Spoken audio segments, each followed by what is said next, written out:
Good evening. Welcome to South Asia Newsline. I am Uzma Jaffrey. Here are the top stories we are tracking for you on Friday, the 29th of March. Two terrorists neutralized in an encounter in India's Jammu and Kashmir.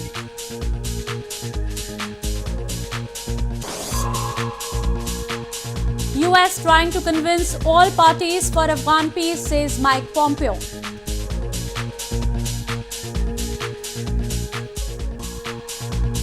And death toll rises to more than 20 in Dhaka high-rise blaze.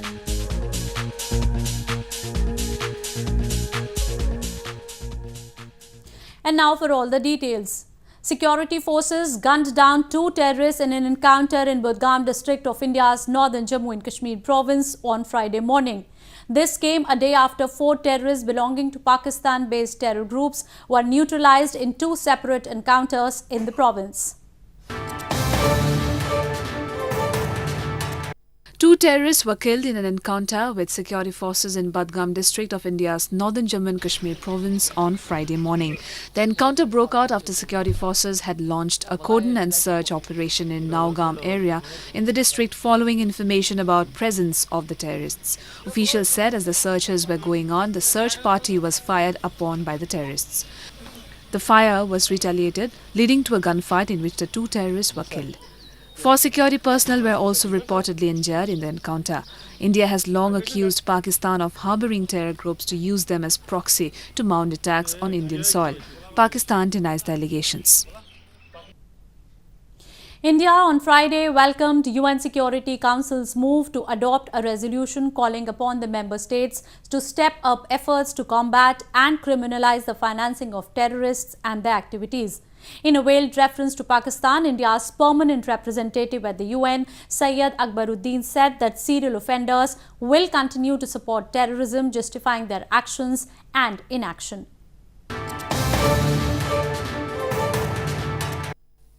India's permanent representative at the United Nations, Syed Akbaruddin, on Friday welcomed the UN resolution to counter terror financing and in a veiled attack at Pakistan said that serial offenders will continue to support terrorism. The UN Security Council on Thursday adopted a resolution that calls upon countries to prevent and counter the financing of terrorism, especially in its new forms. Akbaruddin emphasized that the utility of any council resolution will be in its implementation.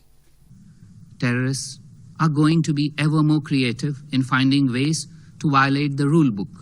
Also, the unfortunate reality is that states who are apologists for terrorists will continue to provide alibis to justify their actions and inaction too, as was done by a serial offender earlier today.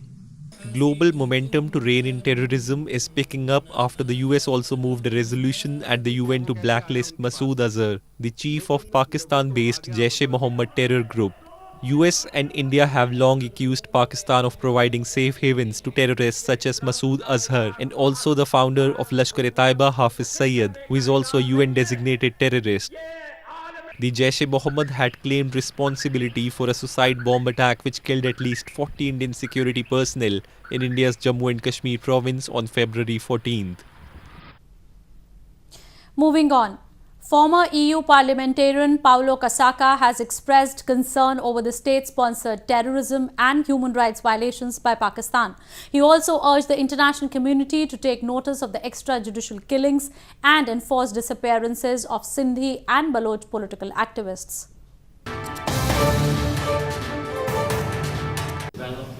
Former member of European Parliament and the executive director of the South Asia Democratic Forum, Paolo Casacca, has expressed concern over the Pakistani state-sponsored terrorism.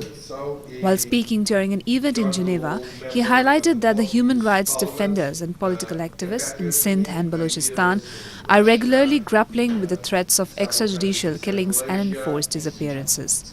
He, along with other activists and experts, called on the international community to rethink its relationship with Pakistan and to hold it accountable for blatantly ignoring the compliance of the fundamental clauses in the UN conventions. No, it is really very bad that the international community is not looking at the state terror that it is being applied to Pakistani citizens. The Baluchis have been perhaps the major victims of this policy, the kill and damp policy. But as we see now, this policy is widespread in Pashtun areas, all across the Pashtun, where Pashtuns are living, in Sindh as well, and elsewhere. Sindhi and Baloch activists have long accused that Pakistani security forces operate with impunity and are involved with extremist groups in committing enforced disappearances, torture and extrajudicial killings of the people. They blame that those who voice their concerns and demand even their basic rights are subjected to torture and violent crackdowns. The United States is trying to convince all the parties, including the Afghan government and the Taliban, to come together for peace in the country, U.S. Secretary of State Mike Pompeo said on Thursday. He said that the negotiations with every element inside Afghanistan are aimed to achieve an Afghan-led conversation.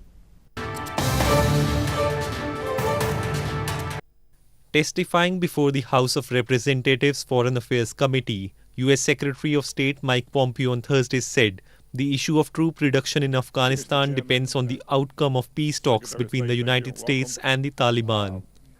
Pompeo said Washington is trying to convince all parties involved in the conflict in Afghanistan to come together and see if there is an agreement to overcome violence in the country.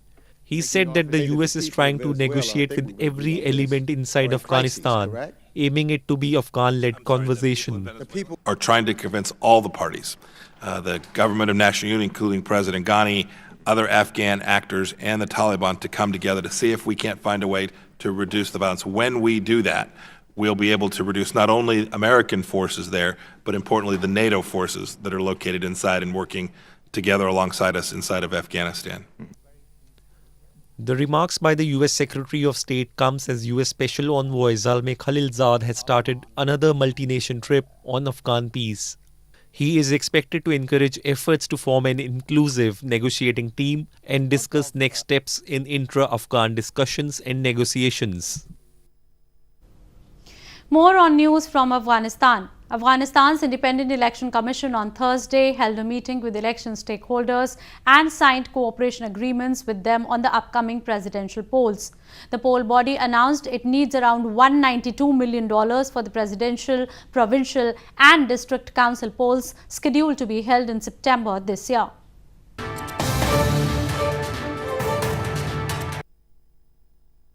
Afghanistan's Independent Election Commission or IEC on Thursday held a meeting with election stakeholders and signed cooperation agreements with them on the upcoming presidential polls, which are scheduled for September 28.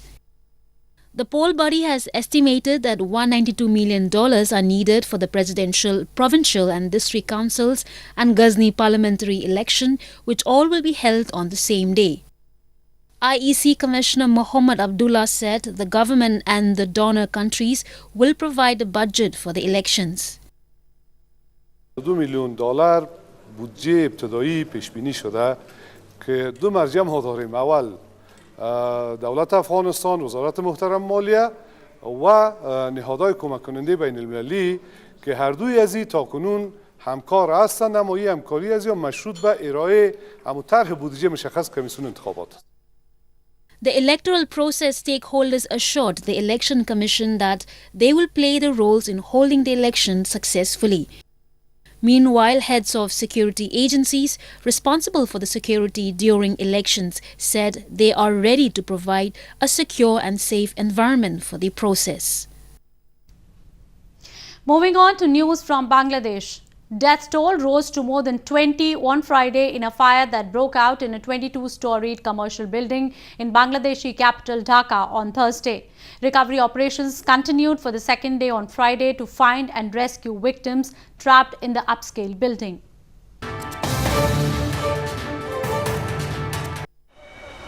Death toll rose to more than 20 on Friday in a fire that broke out in a 22-storied commercial building in Bangladeshi capital Dhaka on Thursday, officials said. Firefighters perched on cranes smashed windows in an attempt to reach those trapped inside the building. Emergency personnel carried out charred bodies as hundreds of people gathered in the street below. A fire service and civil defense officer said more than 100 people had been rescued from the building through helicopters and ladders. The cause of the fire was not immediately clear. The main focus is কোনো victim আছে কিনা, fire রিবার্ন হওয়ার আশঙ্কা আছে কিনা, এটা হচ্ছে আমাদের মূল ফোকাস। এই ফোকাস অনুযায়ী আমরা 9টা টিম ডিপ্লয় করছি সার্চ করার জন্য, কোনো ভিকটিম কোথাও আছে কিনা। একটা ফায়ার মনিটরিং টিম পাঠাইছি আমরা, কোথাও ফায়ার রিবার্ন হওয়ার আশঙ্কা আছে কিনা। আর একটা লিফট মনিটরিং টিম আমরা পাঠাইছিলাম, যেহেতু লিফটটা ল্যান্ডিং এ দুইটা আছে। Meanwhile, operations continued for the second day on Friday to find and rescue other victims trapped in the upscale building in Banani area of the city. Relatives of the victims were seen grieving after receiving the bodies of victims.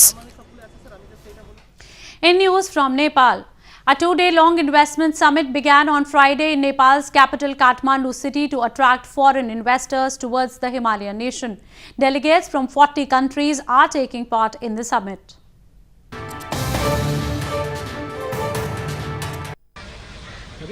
A two-day-long investment summit began on Friday in Nepal's capital Kathmandu city to attract foreign investors towards the Himalayan nation. Delegates from 40 countries, including 120 delegates from India and 265 from China, are attending the summit, in which 77 viable projects worth more than $31 billion have been showcased by the Nepal government. The summit is aimed at imparting a message of building a new Nepal among the investors. They have been informed about the business-friendly environment and abundance of natural resources and means in the country. With India, we have duty-free arrangements for most of our products, both primary and industrial goods, while China has granted a significant number of our tariff grants duty-free access to its market. The Himalayan nation was rattled by a strong earthquake in the year 2015. In a bid to rebuild the nation, the government at that time had organized an investment summit in 2017. More than $13 billion of foreign direct investment was committed by participating nations at that time, with India solely committing an investment of $317 million in Nepal. A UK-based group of 50 Sikh volunteers began cleaning up the gold plating of the famous Golden Temple in India's northern Amritsar city on Thursday. The cleaning of the gold plating of the holiest shrine of Sikhism is an annual exercise conducted by the group and lasts for around 10 days.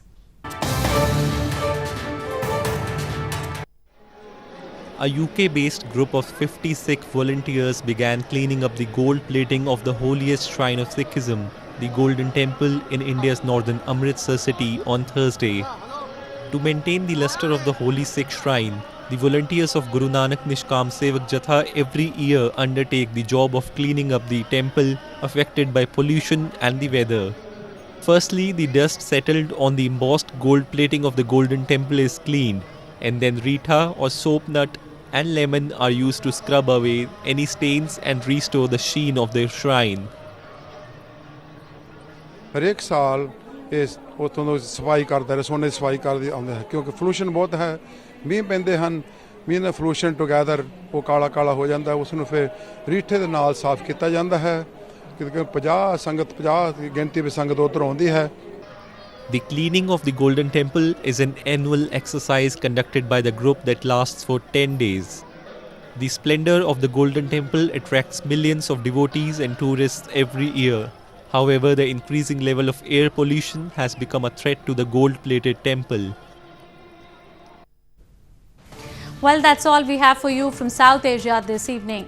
Now our viewers can watch the show on southasianewsline.com. You can also visit us on facebook.com/SAsiaNewsline and follow us on Twitter @SAsiaNewsline. That's all in tonight's edition. We will see you same time next week. Have a great weekend. Good night.